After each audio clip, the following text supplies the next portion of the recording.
My name is Elena. Welcome to my channel. Today I'm going to be talking to you about some of the med lists that I have gotten over the past 7 months. So I have my son in the room with me. So if you hear him in the back, excuse him because he ain't had nowhere else to go and everybody else just seems to be preoccupied and don't want to really be around him. So right now I have these are all the med lists that I got over the past couple of months. But I actually printed out some of them that were like from the book. So I had like glaucoma medication, or I had like the drug classifications in the Bears list, which is for inappropriate drugs that are supposed to be not given to elderly patients. So yeah. But these are my books from school. I had to clear out my locker and stuff, or class, whatever. So they look like this. I think I showed you guys one of this before, but they have the brand name, generic, indication, class, and some of the warnings. I just wrote some in that were not on there potentially. Or like I'll write them on the side, like right here. What's the maximum amount of milligram that goes up, or what is this? Promethazine has tab suppositories and intramuscular intravenous medications. But it's supposed to, well, these medlists that they give me, I used to go to Ross. Well, I still go to Ross. I don't graduate until April, so I'm on my externship right now. And from time to time, I'll do videos and just to get feedback from everybody else, see how they did it so they can study for their board exam. But I guess it's supposed to be like the top 200 drugs. Some of these are front and back as well. I like to color them just in case they were for like allergies. Try it that way. That really worked out for me. But as you can see, those little stickers in the back right there, I tried doing it like the classification way. That didn't work out for me. But it just seemed like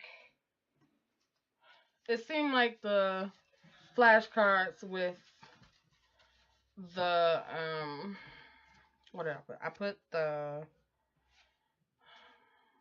brand name on the front, and I have generic, indication, classification, and a major black box warning that should have been on the back.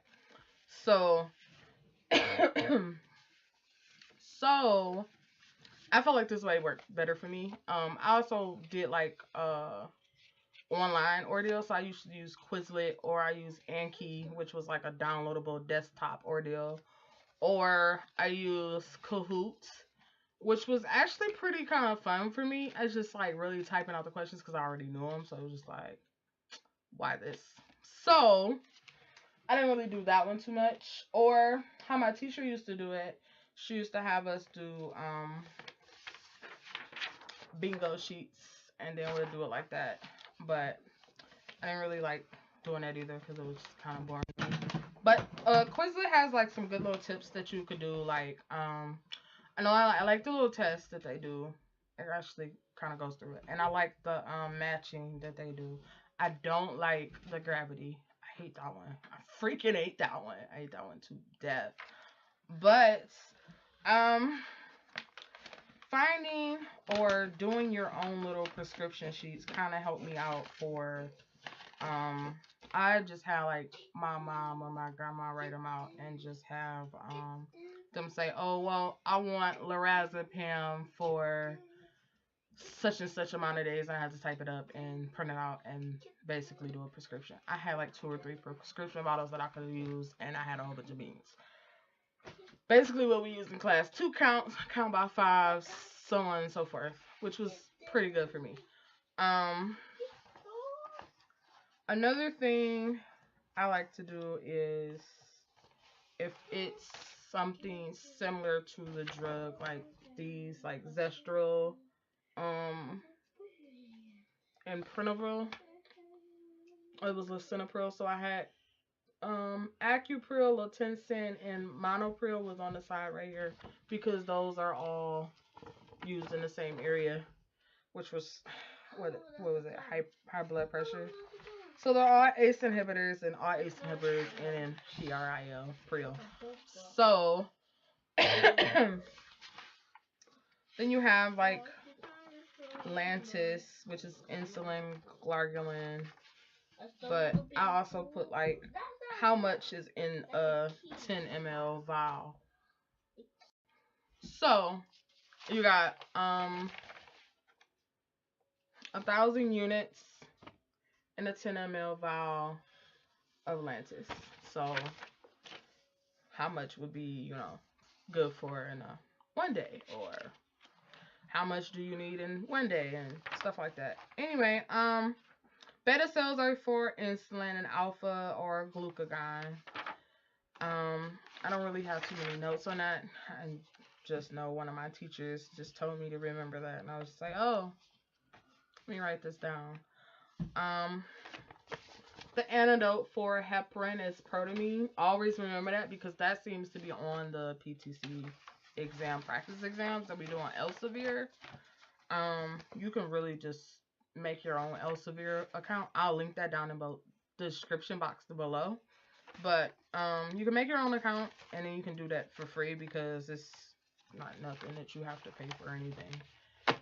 There's actually a lot of books that are on there that you can use, like Community Pharmacy. I know that's one of them, and I'm actually looking through that one as we speak, because I need that for my CVS externship.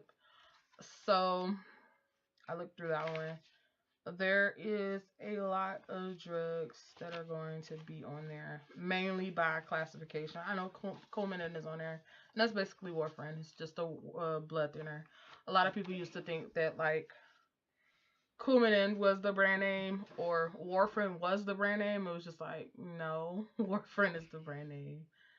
Anyway, warfarin is the generic name. Coumadin is the brand name. Is that? Yeah, that's right. Anyway, so if you have any questions, just comment them down below. Message me. Have my Instagram. I'll post that up soon. Just don't really have an account for everybody to start posting up and stuff. And I don't really like showing my face because my hair is like never done. And I just watched this, so hopefully you like this channel. Subscribe, like, share, comment, whatever.